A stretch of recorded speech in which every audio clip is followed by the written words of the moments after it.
Daniel didn't know the extent and the consequence of his spiritual prayer life until the angel came there and said, for 21 days I have been battling the demon, the prince of Persia.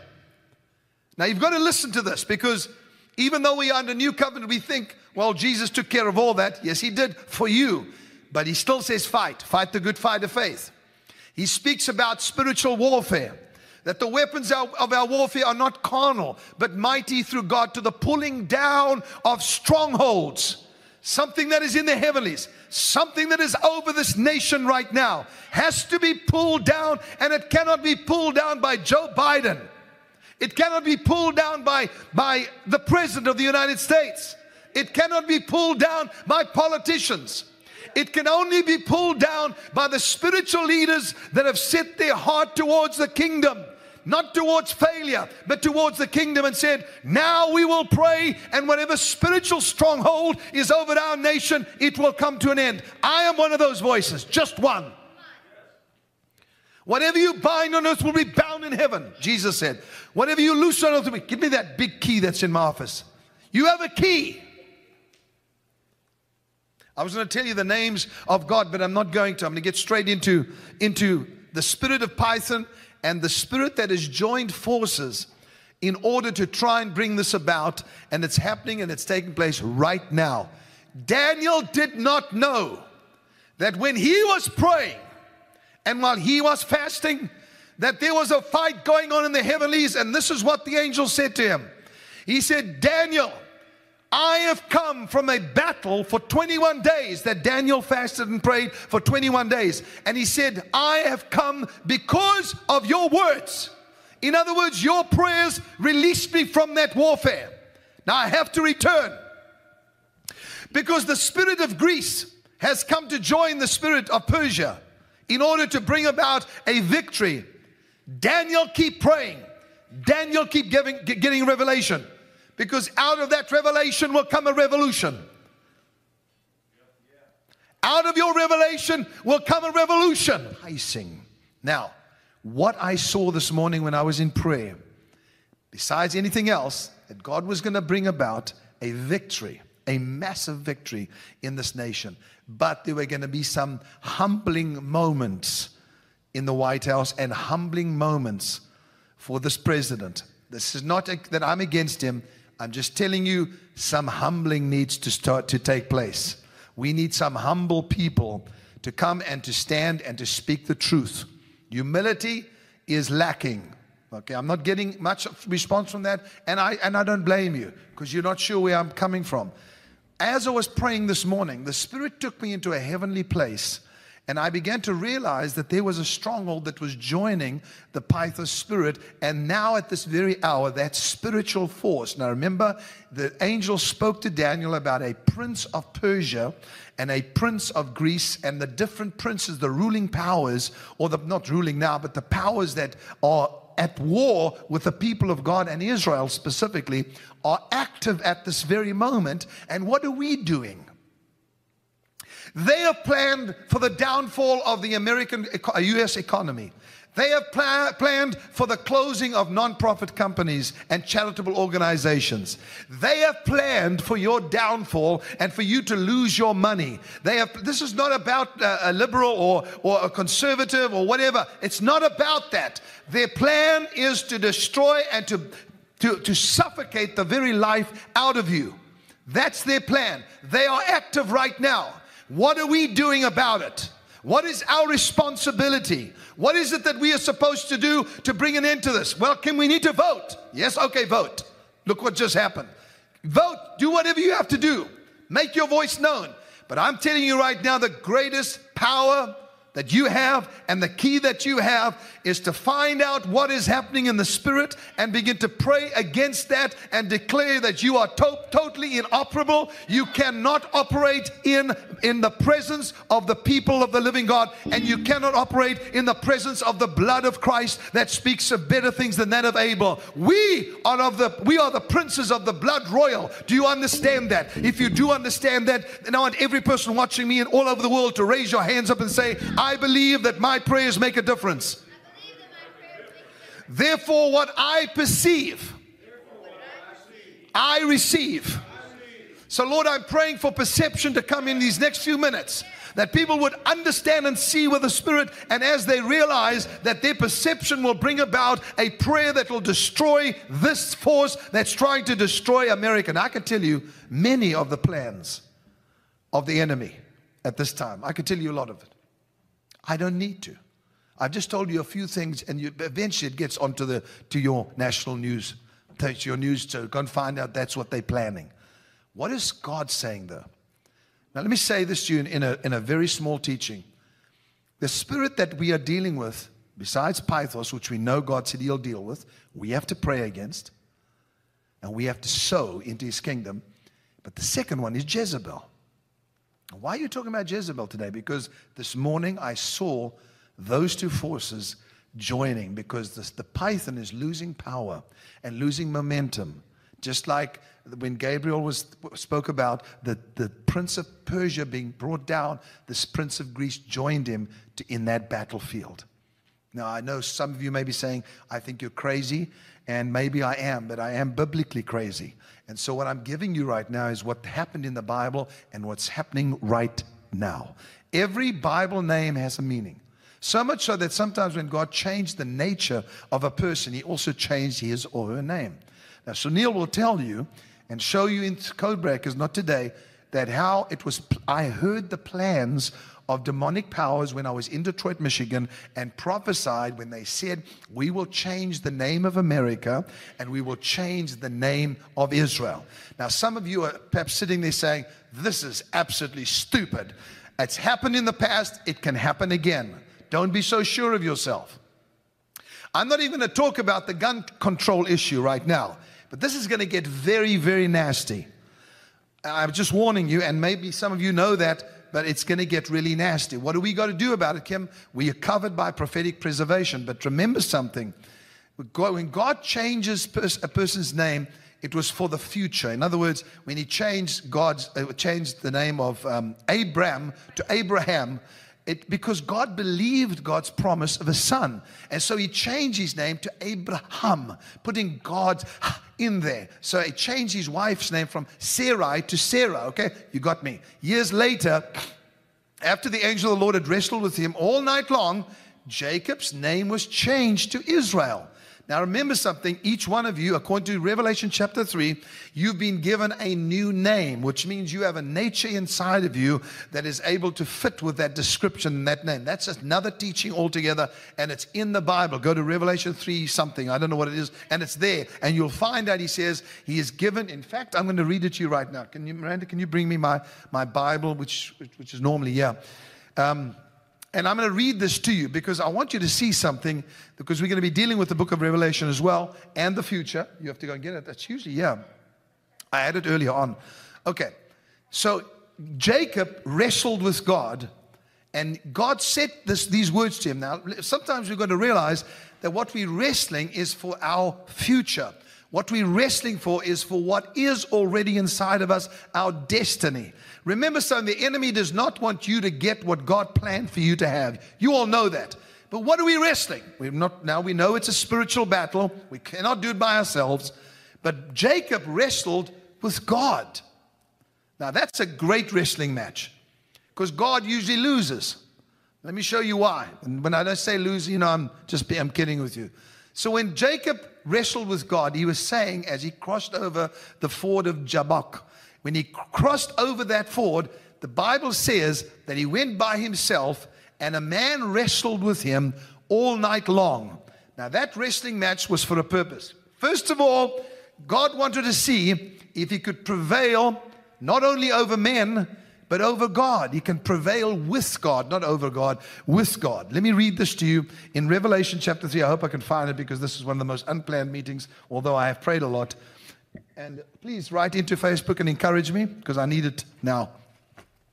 Oh, okay, thank you. Revelation chapter 3 verse, I don't know what it is. It's somewhere here. Let me find it. I'm going to find it. No, I haven't found it. Anyway, what I'll do is I'll just read it to you then. It's here somewhere. I just can't find it. Maybe somebody on Facebook can write it in. It's where it says, He has given us a stone, and written on that stone a new name, which no one knows except him who receives it. I'm just quoting that out of my head. I think it's it's Revelation chapter 3. I just cannot find it at this very second. And anyway, somebody can write in and tell me. It was unplanned. So the scripture says in Revelation, that's the revelation of Jesus Christ, it says, we have been given a white stone, and written on that stone a new name which no one knows except him who receives it. 2:17. Thank you so much. Everybody go there. Everybody go. Revelation chapter 2 verse 17. Let's read it.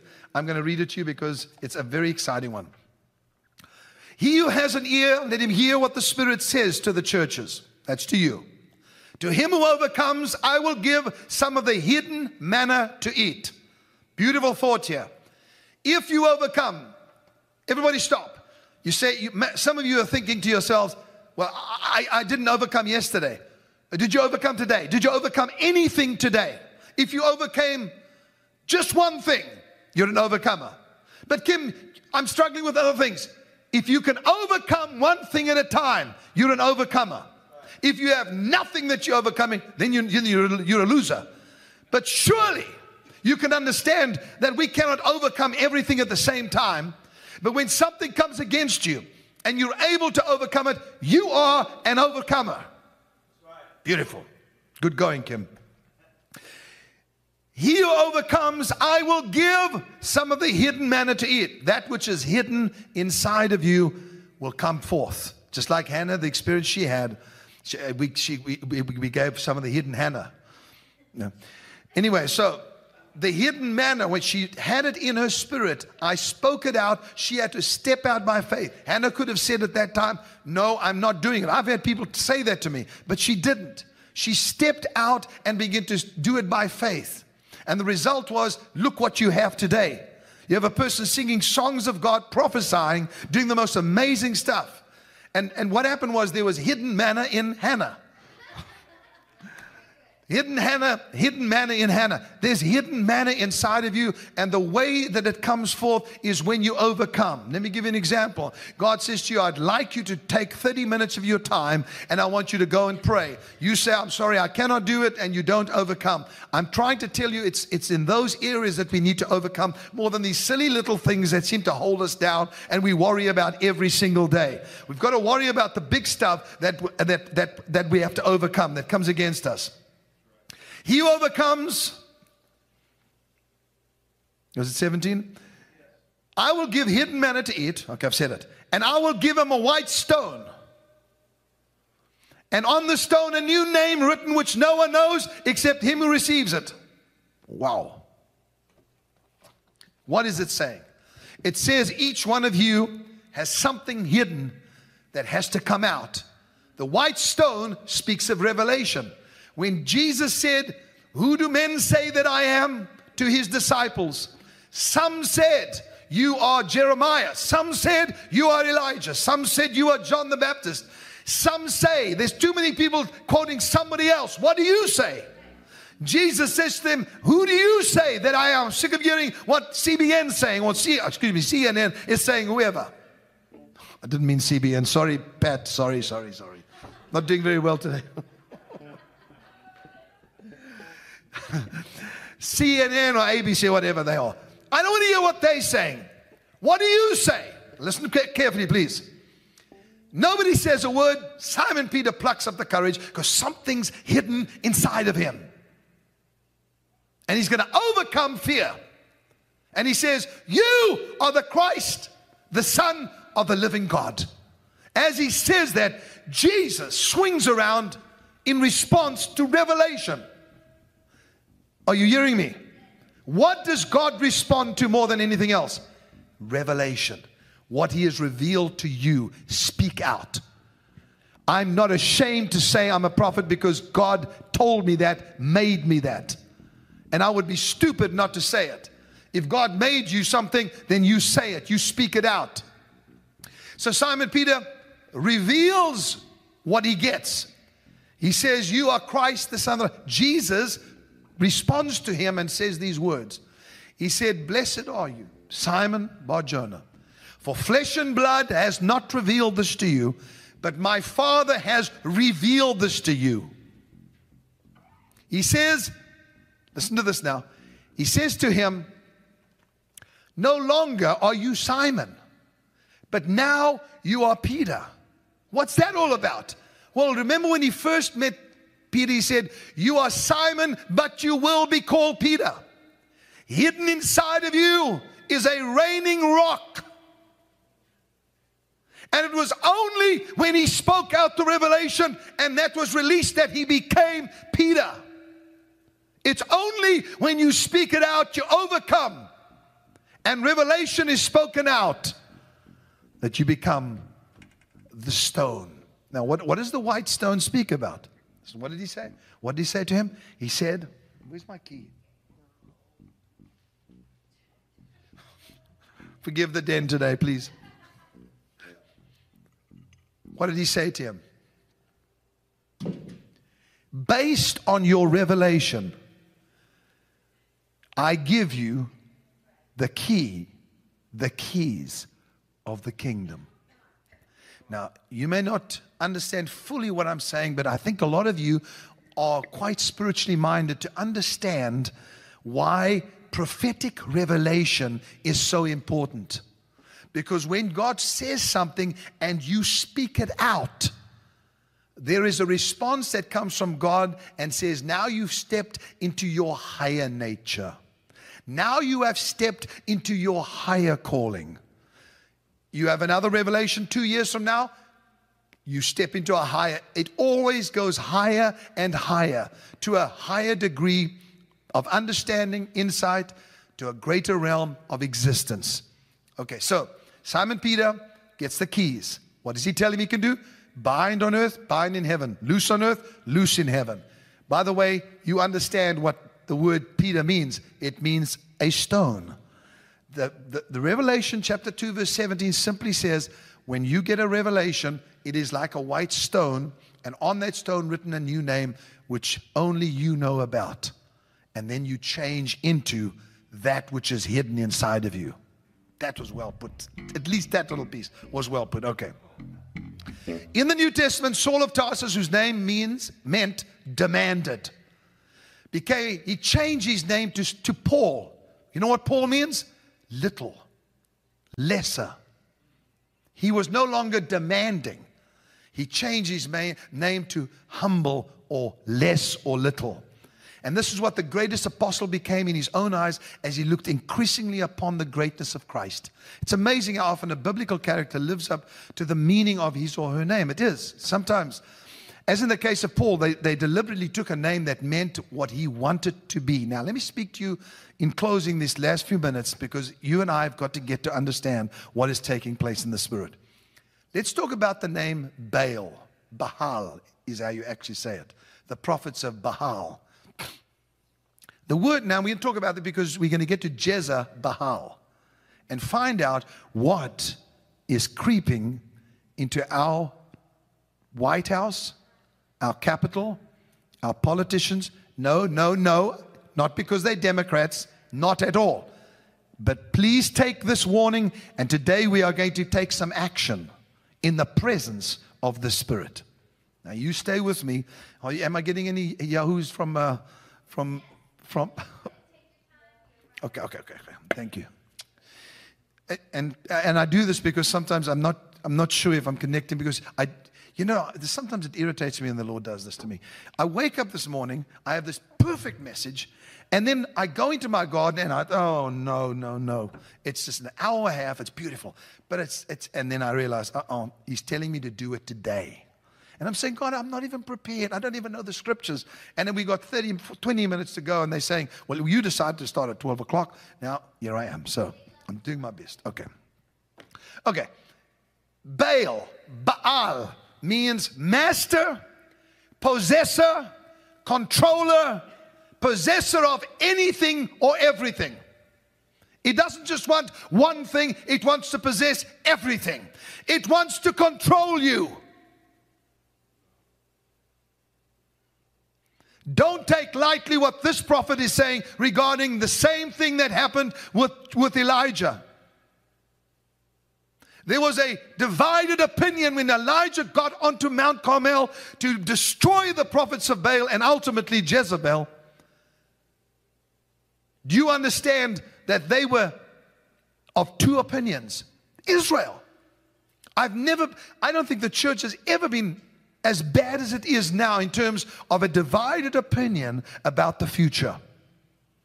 And if we don't give them a glimpse into the future by saying it's not just bad, God is doing good things, God is doing great things, then they're going to lose it. And you and I are going to be suffocated. Okay. Each person has certain traits, vices, and then, of course, virtues that exist in your soul. Now, you and I have spoken about the soul. And each soul, listen to this, please listen to my statement. Each soul wants to coexist, which means to exist together. Okay? Like-minded souls search for each other. Now, we're not talking about virtues only, vices. Virtues, wonderful. I see a virtue in somebody, I like that, I'm drawn to that person. Our souls attach. We're not talking about marriages and stuff like that. We're talking about in life. Even though marriage it's a very important issue. I'm saying souls like to exist together. Now, that's in virtue, but also in vice, in evil. Souls look for one another to do things together. When they built the tower in Genesis 11, which top would reach into heaven, they were totally united. Their souls were coexisting, and they were doing it. The soul of the church needs coexistence as never before with each other, I'm saying. To be united. I was telling my team the other day, I'm so proud of the Trinity. They do such a great job. You don't get Jesus complaining to the Father, I don't want to do that job, and the Holy Spirit saying to Jesus, I'm not going to. You don't have that. They are completely united. That's why they're called one.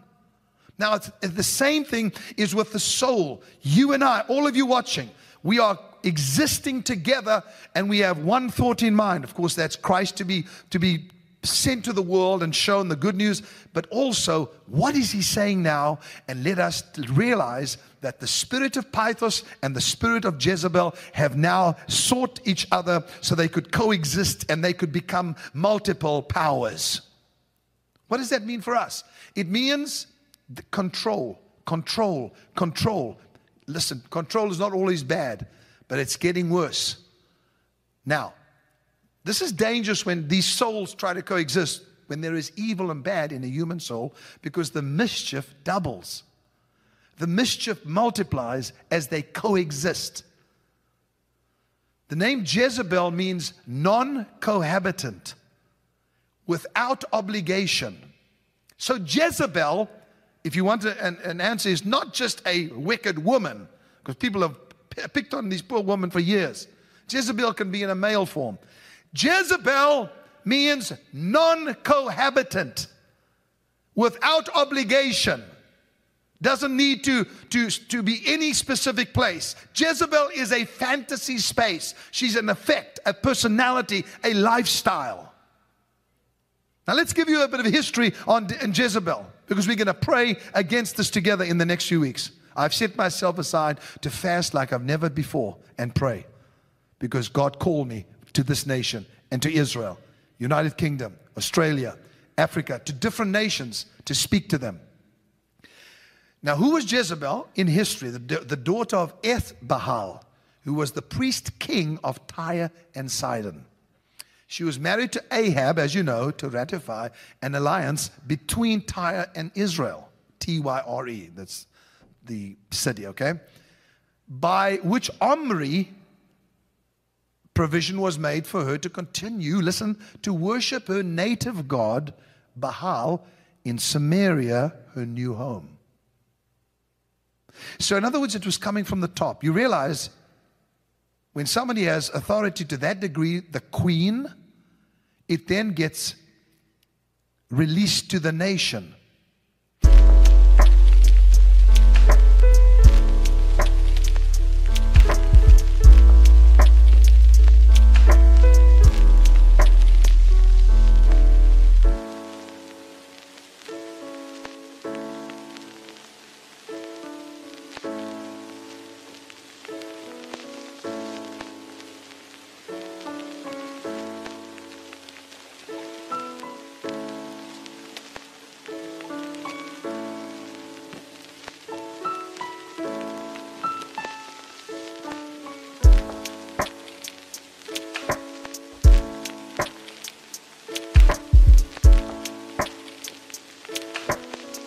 She had a strong, domineering character and was self-willed, and she was forceful. A fanatical devotee of Melquat, the Tyrian Baal. Now, that's just a little bit of history I thought I'd give you so you understand. She came into Israel as a queen. Her staff, just the people that worked for, numbered 450 of these prophets. The 400 prophets of the goddess Asherah. By the time Ahab was king. So she had 450 of the prophets. 400 of the prophets were false prophets that she'd surrounded herself with. And what she clamored for more than anything was for her God to have at least equal rights with Yahweh, God of Israel. I know I'm speaking out of revelation. I know that I'm speaking from my heart.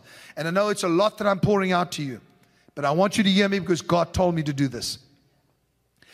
That she wanted her God, Baal, to have equal rights in Israel with Yahweh, God of Israel. Now I want to tell you who the God of America is. It's Jesus Christ. And I'm not saying the Lord God, or I'm not saying Yahweh or Shalom. I'm saying His name. Jesus Christ. People came to this nation for that purpose. This nation was brought to being for one reason: to announce to the world that there is only one God, and that is Jesus Christ. There can be no cohabitant. There can be no equal other than Jesus Christ. There's no other God that is equal to Him. Do you understand me? You say, well, Kim, you're going to get into trouble because in this country we let all religions operate. I know. But there's only one God. Those aren't real gods. Jesus Christ is Lord. Thanks, Charlie. This brought her into conflict with the prophet Elijah. The reason that God is raising up prophets all over the world is because this spirit is so prevalent. This spirit is endeavoring to raise the names of religions and gods and make them equal with Christ. Then it'll get worse. Now we come to the real issue.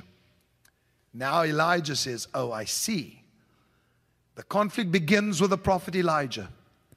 A battle between Yahweh and Baal is about to take place in the United States of America. Come, Joel. In the United States of America. Did you hear what I said? Kim, I've never heard you being so negative. This is not about negative.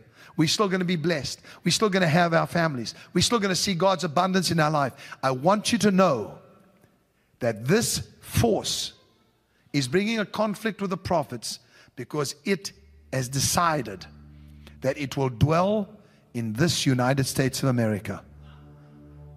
The battle, I'm going to say it as a prophetic word, between Yahweh, Yeshua, and Baal is about to take place. A battle in the United States of America. A spiritual battle is about to take place. Kim, you saying that we're in trouble? No, I'm saying to you, get up. Get out of slothfulness. Rise up and pray and fast with me is my request. You don't have to give up all your food. All you've got to do is give up something and say, we're going to do for the first 100 days in the United States of America and all over the world. I want all of you to join me. I'm going to go on a partial fast to see this victory brought about and the prosperity of His people to take place. A battle between Yeshua and Baal is being fought in the United States of America and is beginning right now. Now, what happened on that mountain of Carmel? A massacre. I'm not being dramatic. A massacre took place of the prophets of Baal. The problem was, instead of diminishing Jezebel's zeal, it augmented it. She had a conception, and I want every person to please try and listen to me now, of an absolute monarchy. Her conception, her dream was of an absolute monarchy, to rule as long as she lived. That spirit is on our nation and will spread if we, the prophets, don't do something about it. I'm not exaggerating. This is a heavy den, but I need to use this to address it. Are you speaking about the president? Are you speaking about the vice? I'm not speaking about it. I'm talking about a spirit. You work it out yourself. But this force has come to join hands. And I'll tell you the one thing that Elijah did that I love. He mocked their gods. He said, do what you have to do to bring fire from heaven, because here is a sacrifice in front of you, in your presence. I'm going to offer the greatest offering that Israel has ever given on this Mount of Carmel. I'm going to do it in the presence of Baal. And they began to dance around and scream, and hour after hour they cut themselves, they bled, they urinated, they did all kinds of stuff. That's what the Baals did. They were so full of filth. As they did it, Elijah stood up and said, where is your God? Has he gone to the toilet? Has he gone to refresh himself? And began to mock the God of Baal, the Baals. Now listen to me, please. This is great stuff. Go to a major key so we can, and go to the key of D major if you can. Listen to this, people. I'm finished with Jezebel now. I just wanted to tell you that. But I do want to tell you this. What is...